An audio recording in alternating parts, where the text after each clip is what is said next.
with a little drum roll, I want to get this started.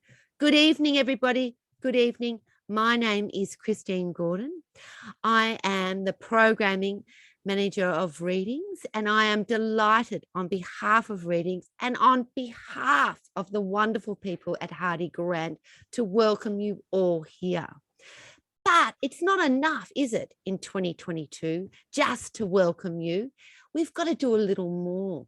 So wherever we are, wherever we're zooming in from, I want us to take a little moment out of our busy day to reflect that we're living on land that's not ours, that we're living on land that's not being ceded.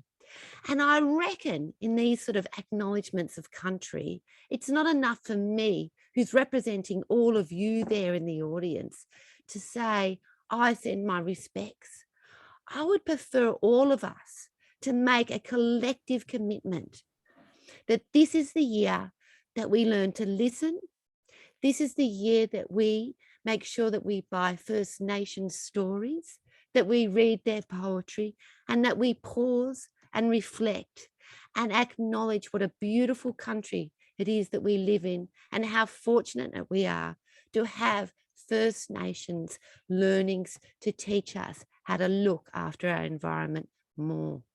But for now, what I want each and every one of you to do, and it doesn't matter if you're in your kitchen or your lounge room or your bedroom, I want you to imagine that you're in a studio filled with people that are there for the same reason as you, that are filled with people that are excited by new ideas. And I want you to give the start of this Zoom event, this Hardy Grant Zoom event, an enormous cheer. Ta-da!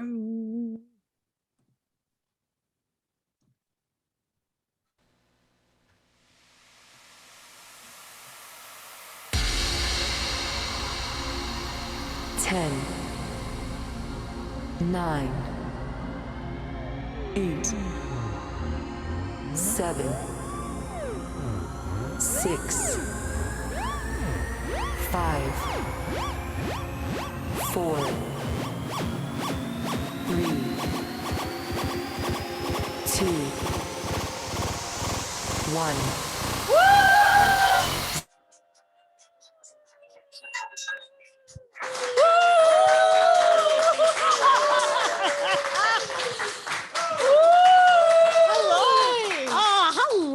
What a small world. What a small world. Fancy meeting you here. Thank you to our studio audience. Golf clap now, please, studio audience. Oh, very good. Welcome to the This Working Life Early Late Show. We wanted to do a late show format, but because we both wake up so early, we thought we'd better call it the Early Late Show. So thank you for joining us to celebrate the book, This Working Life, which we're so happy to share with you tonight. We've got a few things that we wanted to do tonight to share with you. But first, we wanted to share an object that represents us as workers. Mon, what's your object? My object is a rock. It's a little bit random. I do a lot of work outside, as well as in a dark room writing. I'm a forest bathing guide. So I'm outside a lot and I feel really connected to the mountains. But you can't put a mountain in your pocket and take it with you. So I do it with a rock. Rocks kind of remind me that there's more, there's stuff that's been here before us, that, there's bigger things than us out in the world. So they give me that perspective when I need to feel grounded or centered or strong. I can just reach into often my pocket, not tonight, but often into my pocket and just kind of grab hold of something really tangible that connects me back to the world. So Okay, my object round is of a rock. applause for... And that's Monique Ross, co-author of This Working Life. My object is my microphone. And I don't know if you've heard my story, but one of the first jobs that I had was in a supermarket liquor, in a liquor store. And I was really, really quite bad at being a liquor assistant. But the one thing that I was allowed to do sometimes was I was allowed to announce the red spot specials on the loudspeaker. And I just loved it. Slabs walking out the door for $20.99. And the thing I loved about it was that it would just give everyone a little spring in their step. And for me, it was about connecting and creativity, because I'd have to think of different way to sell slabs of beer walking out the door. And so I think that was my first glimpse of me as a worker. Now, we have a lot of friends and family who are joining us today. So we wanted to ask for your object. We'd like to know if you just look around your room right now. So you might be sitting there in your pajamas or in your onesie, and just look around your study or your room. And I want you to pick one object that represents you as a worker. And I want you to do a chat avalanche with us. Now, you've done a chat avalanche before. Tell us how it works, Mon. It is so fun. So basically you think of find your object. Right, got it in my head, yep. Type it into the chat, but do don't not press enter. Hit enter yet. We'll tell you when. Ready? Yeah. So just get it ready. Just let it sit there. Yep. Okay, so what I'm doing is I'm writing in my little thing, but I'm not hitting enter yet. And then the studio audience is going to count down. We're going to go 3, 2, 1. And then we want everyone to press enter at the same time. And that is a chat avalanche. Okay. Are you ready? You've written down your thing. Studio audience. 3, 2, 1. Chat avalanche. All right. Spoon, water bottle, lunchbox. Ooh. Debbie, thank you. Lunchbox, baby wipes, Post-it notes, cup from Kate, baby wipes. Mandy, I wish I could say more. Lunchbox, my yellow water bottle, got to stay hydrated, been with me since day one. Thank you, Shelley. I love a good water bottle. We love that. So we would like to invite now our friend from Hardy Grant, Roxy Ryan, who's going to give us a bit of insight into how this all happened. Roxy.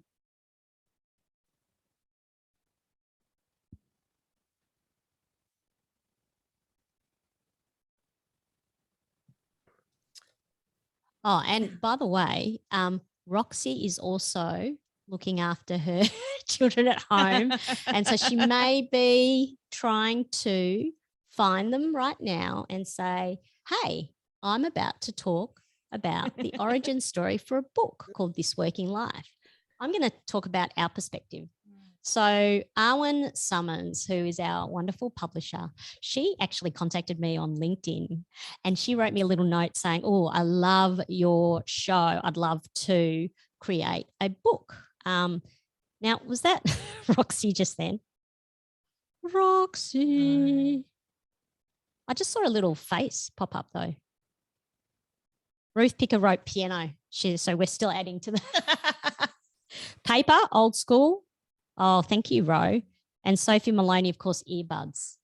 Oh, very good. That's a good one. All right, I'm going to stop filling and I'm going to keep on telling my origin story and we'll get Roxy in just a moment. So Arwen wrote to me on LinkedIn saying, look, I really like your show. I'm just wondering if there was a book in this. And to be honest, I had been thinking about This Working Life and wondering whether there was a book about 2 years ago, but there wasn't because that was before COVID. And even though the show always asked, why do we work the way we work? How do we work?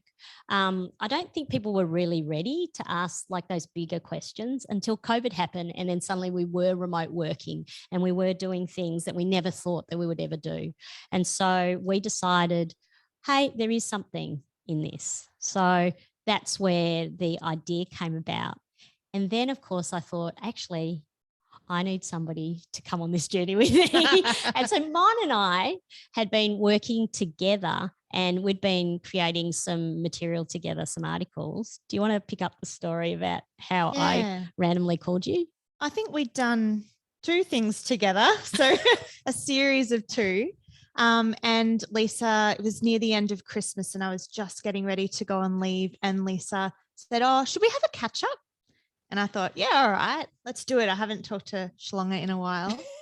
And she said, hey, do you actually like writing, or do you want to write, would you rather do audio or get into video? And I said, nah, I like It's a writing. loaded question.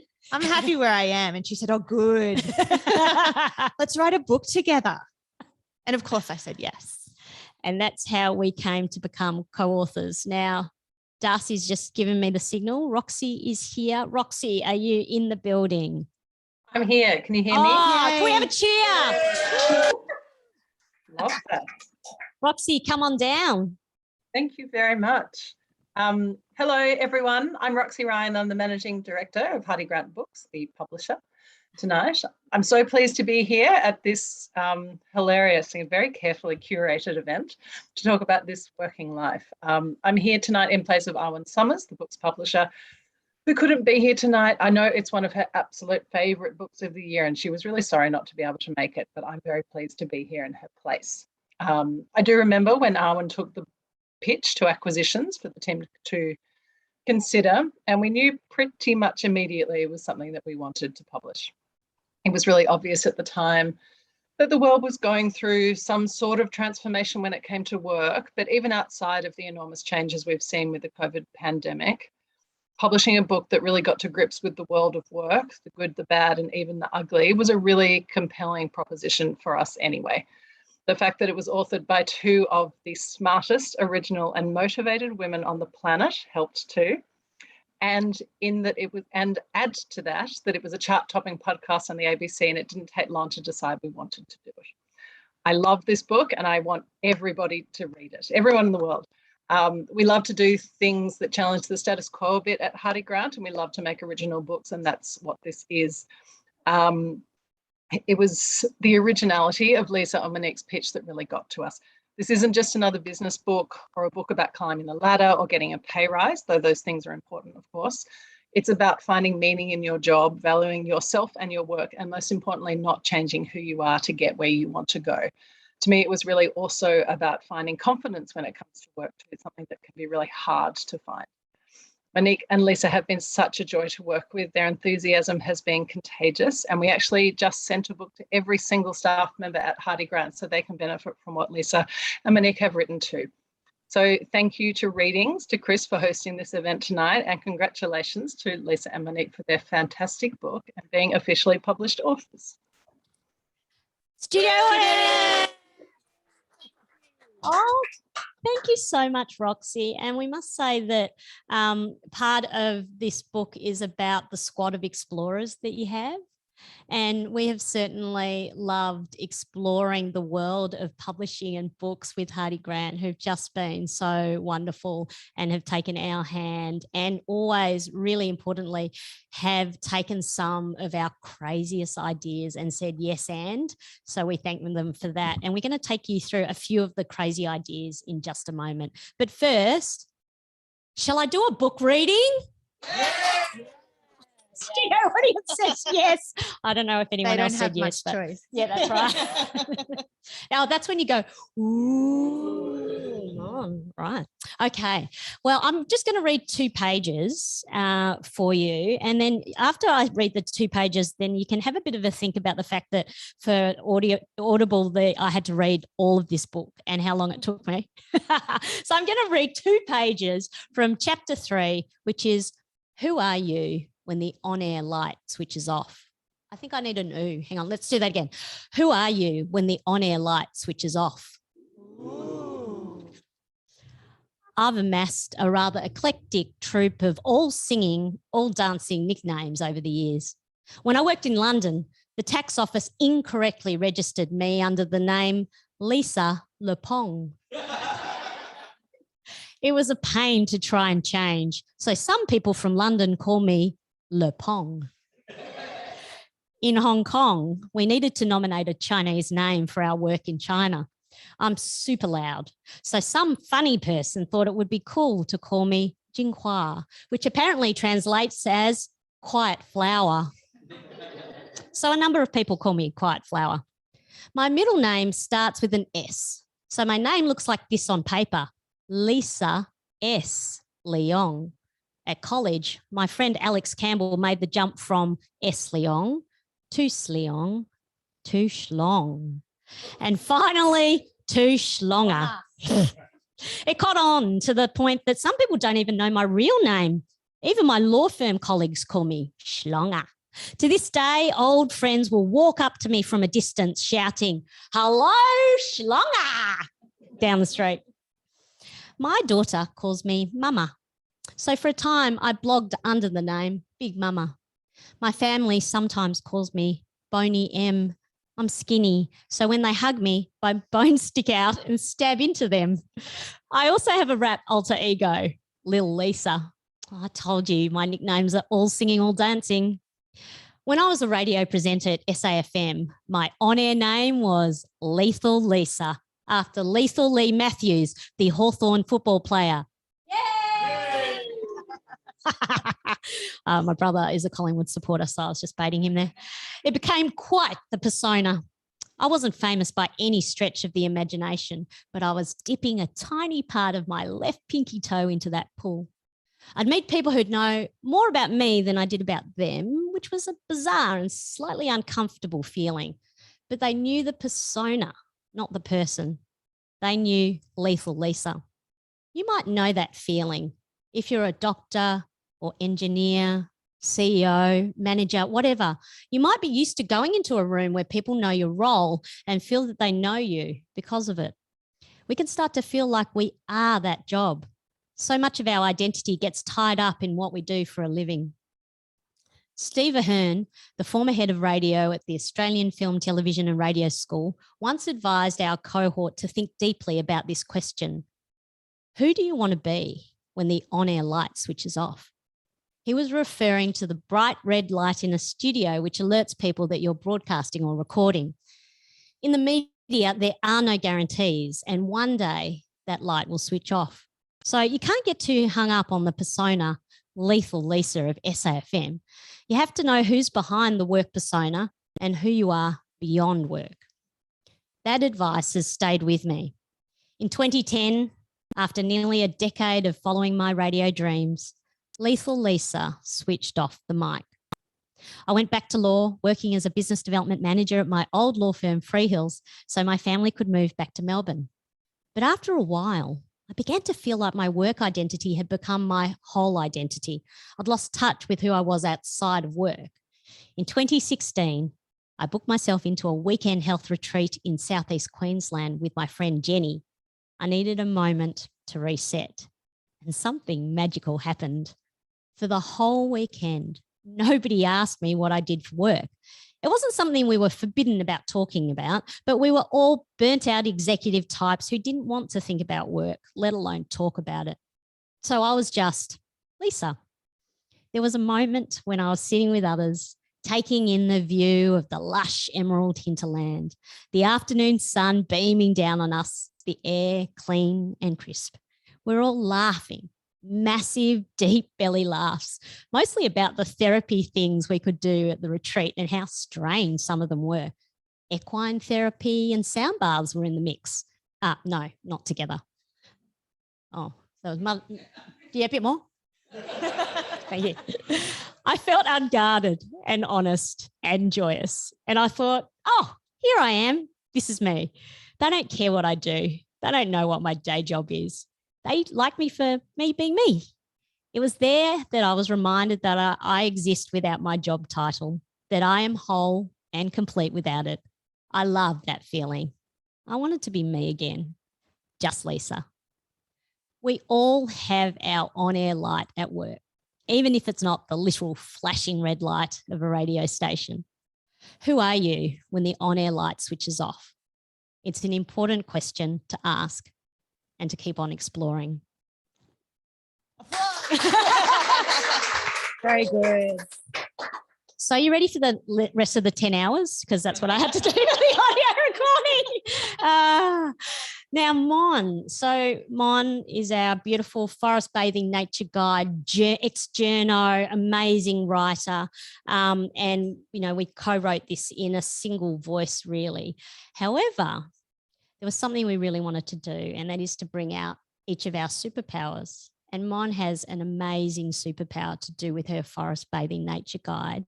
And that came into the book in terms of the sit spot. can you please explain what your sit spots are and then read us a sit spot, please? I can. So the sit spots are inspired by a beautiful practice that we do in forest bathing, which really just involves going out into nature and just sitting somewhere and just being instead of doing. So you just sit there and you do nothing and you just see what happens. You get curious about what draws your attention.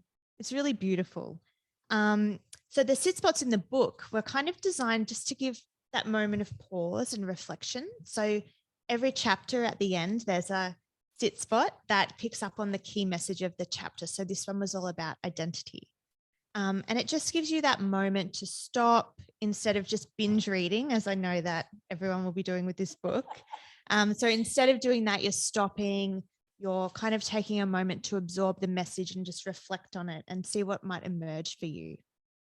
So this is the sit spot from Who Are You When the On-Air Light Switches Off. Many plants go dormant in winter, still alive, but no longer growing. Leaves yellow and droop or drop off completely. Flowers no longer bloom. Come spring, they erupt in life, ready to grow again. What forgotten parts of yourself might you be able to remember in this moment? What parts of yourself have been waiting for the spring? A clap would be lovely. I'm getting an ego now. Demanding applause. Celebrity author, thank you so much. That's so beautiful. And I just absolutely love the sit spots that you created in this book. And every chapter, there's always some little part that you've observed that just blows my mind. So thank you for your sit spots. They're delightful.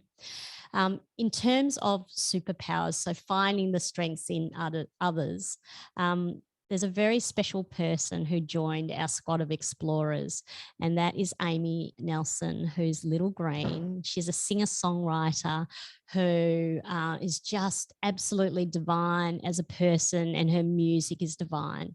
And I first came across her because I was hosting a TEDx event. And it was Eurovision meets Countdown is the way I would describe it. And she just did a little piece and it blew my mind. So me being me, I just wrote her a stalkerish email and said, oh, I just think you're amazing. You know, can I commission you to do some fun things? And the first thing that I sort of collaborated with Amy on was to come up with the Friday Tech Sabbath song, our anthem, called We Are Enough. And in the book, we'll describe it a little bit more later, but every time there's a moment of reflection, not only do we have the sit spots, but we have some music, which you sort of activate using the QR code in the book. And that's the soundtrack for the book, because my husband, Darcy Yule, is a filmmaker and he often uses soundtracks to evoke emotions. So I thought, why not have a soundtrack for the book? And so Hardy Grant were amazing with allowing us to do this. So this is the first song. You play it just before you shut down on a Friday night, and you just acknowledge that you're okay and everything is okay. This is Amy Nelson, We Are Enough.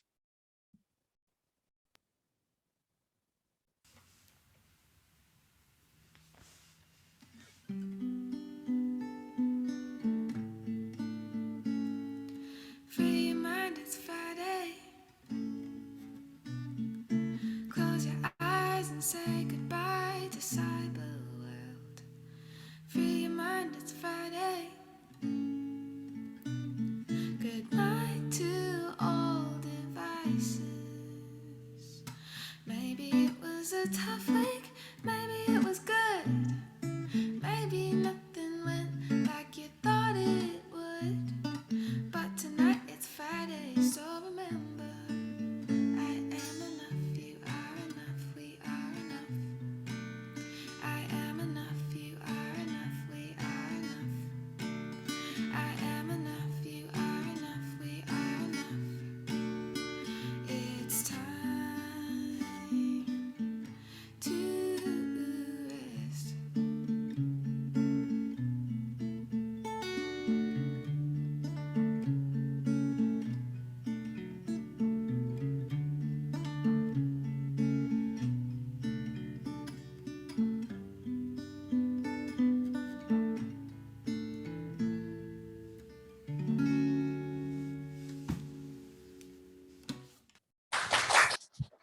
Beautiful. Oh, thank you so much, Amy, for the amazing music that's part of this book. And we'll play a few more from the book as well. So we're talking about the theme of our squad of explorers. So it's not just, writing the book, it's all the amazing people who, like Arwen, who from the very beginning collaborated with us on, I guess, putting together the themes. And we had a Google Doc that we used to write in, and Arwen was there right from the beginning, sort of guiding us quite a lot. Some other people who were truly helpful. Who did you love? I loved Kemma, our beautiful editor, who cut out all of our exclamation marks. Okay, and so I had a dashes in lot of our exclamation text. marks. Can you imagine how many exclamation marks I tried to sneak in there? Yeah, she snuck them in and then it rubbed off onto me. Yeah, and then you were just going crazy with, what was the thing that you did? The dashes. I love an M dash. Has anyone heard of an M dash? Yes, I just got a whoop from Really? the audience in the studio. Right, it's like a double dash thing. It's a Never heard of it. Beautiful thing. Yeah, well, they all went, so you won't find any in our book. Sorry if you like them. And I loved working with Anna as well, Anna Collett. Oh, she just kept us on track. We threw a lot of curveballs her way. And in terms of superpowers, so one of Mon's superpowers is that she's very, very organized, and you're going to love this, but she actually created a Gantt chart for this book. Now, who knows what a Gantt chart is? All the engineers in the audience, they just put up their hands. So Gantt chart is? It's a beautiful chart to keep us on track. Lisa gives me a lot of flack about the Gantt chart, but can I just say this book came out on time for a reason. Yeah, so we won't talk about our weaknesses, all right? We're just talking about our superpowers here, Mon. So another shout out goes to the illustrator, Julia Murray. Phenomenal. And not only has she done a wonderful cover for the book, but we met her quite a number of times to talk about the feel of the book. And I feel like she's really captured that in terms of the illustrations in the book that you can see if I ever flick to a page with an illustration. It's like potluck. Here we go. Sit spot, scary cat. This is a good one. Somebody in a bath. Yeah. Nudie pictures in our book as well. That's in the sealed section that you'll find in the middle of the book. Just show you it doesn't exist.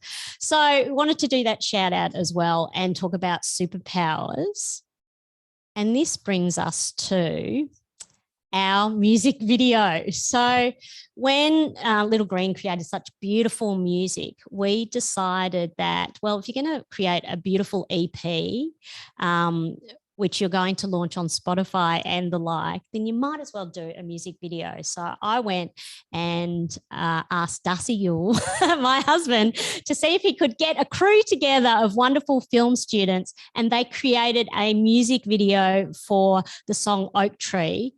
Do you want to describe Oak Tree and what it represents for people to just give them a bit of context and what it is for the book? Yeah, so Oak Tree comes into the book when we're talking about superpowers and strengths and how they're different, and superpowers being kind of like strengths, but more about what you personally bring to that strength. So, what your past experiences and your life to that point, the unique part and what you bring.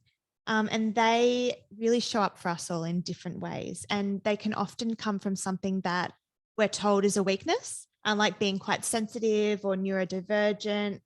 We have a few beautiful examples of that in the book. And Amy really took that and turned it into this beautiful song about an oak tree, a baby oak tree, I think, or at least a little one, at least the size oak tree, in a forest of really big trees, and just thinking, oh my God, I'm not as big as these other trees. I'm not as tall. I can't see what they see. And it's really about that journey of that little tree to finding its own superpowers. And it's beautiful. And I think we're going to play it. Yeah, sorry.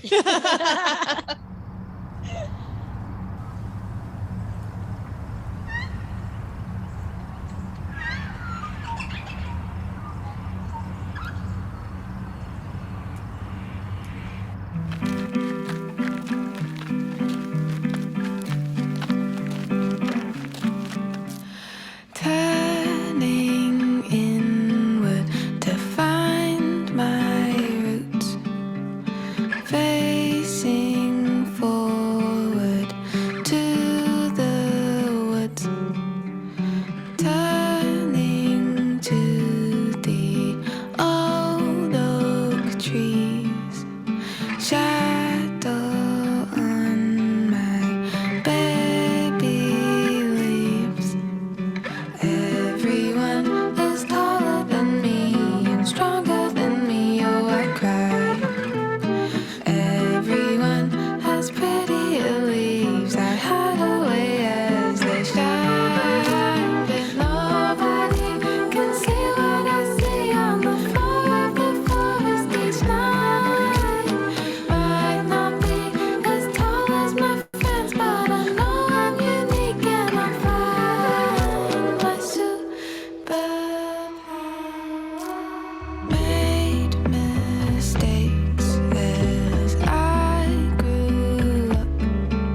That was so fun to do too, wasn't that was it? so much fun.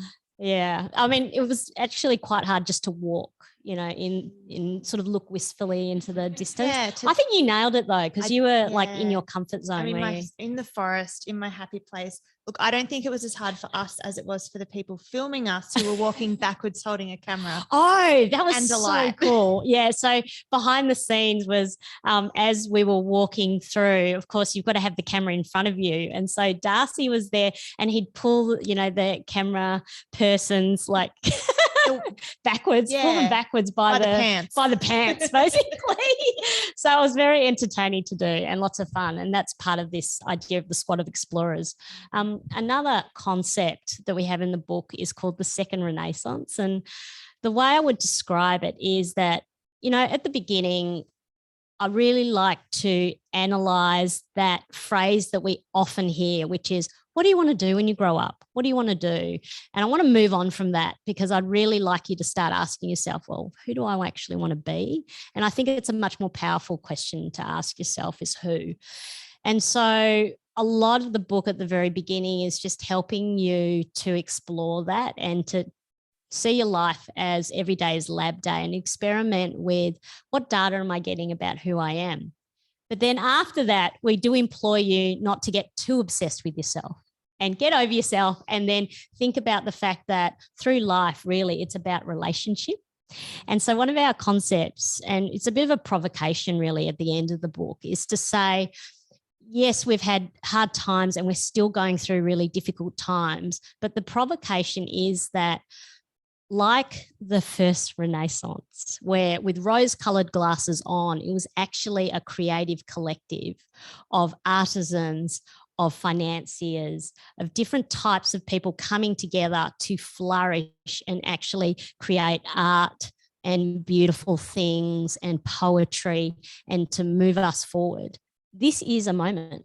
And I actually think that we as a creative collective can come together and with empathy, with courage, create something beautiful. And we really tried to do that in this book and the way we collaborated with others. What was your perspective on the Second Renaissance? Because I know that's one of your faves. I love the Second Renaissance.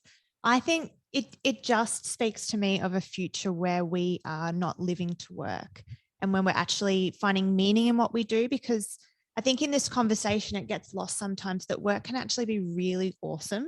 It can be fulfilling. It can give us meaning. It doesn't have to be something that we grind through, that we're just trying to get by to the weekend. And I think so much of the time when work is that, it's because of the people that we're with. And when we step out of the boundaries of what we think is our job and go, oh, what could be different here? And we've done that with the book. We have a book with QR codes in it, with a music video. And it's been so much fun. And just to kind of take that energy and take that philosophy into the whole world. I think we're shooting high. Yeah, so we got outrageous by the end of the book, let's just face it. We're changing the world. So one little practice that we have through the book is improv. And we really like improv because what it does is it gets you out of your head and really into your body and into a state of being frightened and ready to try anything. So I've just got one little improv game that we're going to try right now. And I'm going to introduce you to it. And it's actually in the book and it's called Oh Good. Oh, good. So what happens is we each give each other an object, and it can be a neutral object or it can be a positive object, and you're going to give it to me. And every time I receive this object, I just have to say, oh, good, and why I think it's good. And I'm going to get Luke, your partner, to throw you an object. And I want you to do the oh, good. So Luke, are you ready to throw Mon an object? What's your object? Grand piano. Lucas threw me a grand piano. Oh, good. I've been wanting to start a band with Little Green. Hey! Somebody applaud that. Okay, so I'm going to ask my brother to throw me an object. It's either going to be neutral or a bad object. Andrew, are you ready? Just throw me an object. It's a neutral or bad object. Rubbish bin. A rubbish bin. Okay, so my brother Andrew has thrown me a rubbish bin, and I say, oh, good, because I've made an absolute mess all over this house, creating this little broadcast studio in the house. So I need a rubbish bin to put all my rubbish in. Right. And so that's just a simple practice. And what it does is it gets over the intellectual piranha in us, because how many people have been in a meeting where it's meant to be an ideas, right, sharing meeting, and one person throws out an idea and everyone else gobbles it up until there's nothing left. I call them an intellectual piranha. And it's really hard to collaborate when everyone's poo-pooing, why does this idea suck? So this is the antidote, and it's just a really simple, fun game. But have you noticed that sometimes, you know, when you're thrown something which could be a lemon, then you do start making lemonade with the oh good? Yeah. And I love oh good as well, because it's, so when I played this game for the very first time was when we were interviewing the legendary Dan Klein from Stanford, who teaches improv to businesses. And when he said it, I was like, oh my God, the fear response kicked in, because I hate this kind of thing. Hated in past tense. Because it's like, what if I say the wrong thing? What if I mess it up? And he made the really good point that if you can't mess up in a literally no stakes improv game, how are you going to take risks in your career? How do you get a little bit of courage? And it really made me sit with that and go, oh my God, I'm terrified of failure. So it seems like such a simple game, but I think there's so many layers to it. Yeah. And so we're going to leave you with one of the other songs in the EP. And this talks about a liminal space. Can you explain a liminal space, Mon? Liminal space is kind of a space where you're not there and not here yet. You're kind of in between. We use it in forest bathing. It's a terminology where, you know, if I'm doing it right, I've gotten you away from your day-to-day kind of stress state and more in that, oh, I'm feeling really good state. You're not totally there. You're not out moving into the wilderness just yet, but you're kind of in between. So it's like a threshold between where we are and where we're going next. And to be honest, sometimes this liminal space, because it's uncertain, it can feel a little bit strange and uncomfortable. And so we wanted to acknowledge that, especially with this book, it actually doesn't profess to have all the answers. So the reason why we say, you know, squad of explorers is because we wanted to share not only our stories, but the stories of others, and to piece together through sharing these stories, well, what are you sensing about where work is going in the future and what I can do with my career, and what are your learnings? So I guess picking up on that theme of liminal space, of blossoming, and the opportunity to collect more data every day. So if you sort of come in with that mindset of every day is lab day, some days you falter, some days you pick up a project or you do something that you think, actually, I don't really like doing this. I've learned something today. And the piece of data that I picked up is that I will never, ever do a project like that ever again. Then that's a good thing, because in science, and where I got the every day is lab day from, is that you have a hypothesis, you test it, and you don't fail. The experiment fails. So if you pick up that project and it fails, then you've learned something. So we leave you with this. This is another song from the EP, This Working Life, the book, and it's called Between Seasons. And we want to say thank you not only to Little Green, who created this amazing EP, but to Lemon Tree, who is her manager, to Hardy Grant, to Arwen, the whole crew, to our partners, to Darcy and Luke, our families. Yeah. My mum and Craig, who have flown down from Brisbane. And to the amazing host Readings for supporting us in this launch and for letting us do it in our lounge room. Yeah. Thank you so much for coming, and thank you for supporting us, because the people we invited absolutely are our friends and our family, and the people who are really meaningful to us and who have contributed to this book. So thank you so much. Thanks, studio audience. Thank you. This is Between Seasons.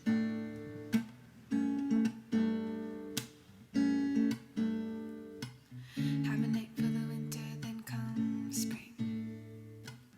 Waiting for the joy the flowers bring. I've been hiding away in my cocoon, but I know that I'll be flying soon. I'm in between seasons, but I bloom when I'm meant to. I'm in between feelings, but I'll do what I gotta do. 'Cause I know my time will come to shine. Everything's gonna work out fine. I know my time will come to rise. Let go, let come, my spirit's high. Navigate through the wild stormy seas.